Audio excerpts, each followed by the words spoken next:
Mipatimaw sa mga sakop sa media ang usa ka alias Brian, 33 anyos nga gikataho nga maoy nakapalit sa cellphone sa napatay nga si Ria May Tukmo human gibaligyaan ni Simeon Gabotero. Sa pag-atubang ni Brian sa mga sakop sa media, iyang giklaro nga way kamatuoran ang mga pangangkon sa usa ka biyangkali.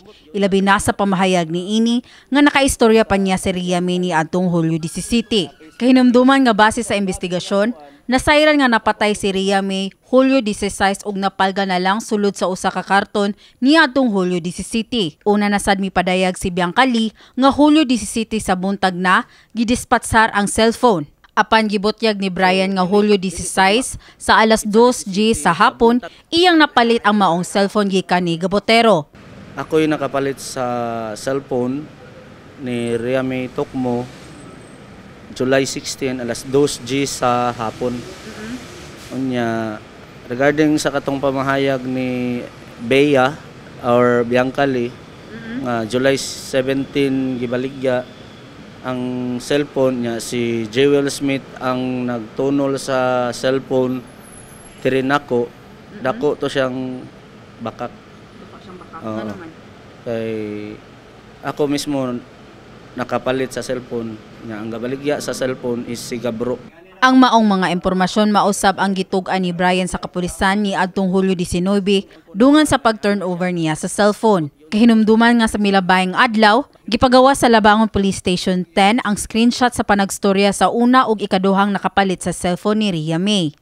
Sa saysay ni Brian, wala nagtakto ang gipangstorya ni Biangkali ug iyang barugan nga dakong bakak ang mga pangangkon ni ini. Tungod siya mismo ang unang nakapalit sa cellphone sa wala pa ni gipalit sa ikaduhang buyer nga si alias Jeff. Dugang pa ni Brian nga di tinuod ang mga pangangkon ni Bianca nga dunay kauban si Simeon sa pagbaligya sa cellphone. Dunay CCTV footage sa pagpamatuod nga nag-inusara lamang si Simeon sa pag-adto sa shop ni Brian. Sa media karon pa ko nagpakita kay na-trigger man ko sa gisulti ni Bea Biangkali nga Pizza City nya dito naman ko nakuan nga ni ana siya nga ambot giun sa to sa mga pulis nga basin gisuhulan to nila ang katong nakapalit sa cellphone. So dili tugma Pizza City sa buntag sayo mo yang ingon dakong bakak kay ang kanang diha sa pwesto namo buntag sayo lang wala pa nay abli diha sagaran mo abot ko udto na. Saysay ni Brian, nga gikan sa 2,500 pesos nagkasabot sila ni Gabotero nga palito na lang kini og 1,500. Dali niyang gireformat ang maong cellphone o gibaligya na sad sa laing buyer nga si Jeff. Apan sa paggawa sa balita sa kamatayon ni Ria May, didto na hinumduman ni Brian nga iyang nakita ang picture sa biktima sa maong cellphone. Sa wala pa kini na reformat og didto nakadesider sa pagduol sa kapulisan. Samtang ang magsisibya og malalaban nga si Rufel Banyok, mipasalig nga andam siya og tanang sakop sa media nga maminaw sa habig ni Biangkali alang sa kasulbaran sa maong kaso. Apan hagit niya nga kinahanglan dunay ebidensya nga mosuporta sa pangako ni Biangkali. Kung nagsulti siya sa kamatuoran, kung kamatuoran back up gyud with CCTV, ato siyang pagawson, ato siyang tabangan.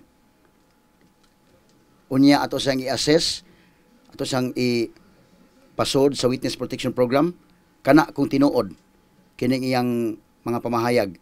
So, mo na nga nanawagan ta ni ining Biangkali kung tinuod ka nagsultis kamatuoran, gawas, tabangan ka namo nga masud ka sa Witness Protection Program na namas Gabro ni angko naman na o matagaan og justice ang kamatayon ni Ria May, okay.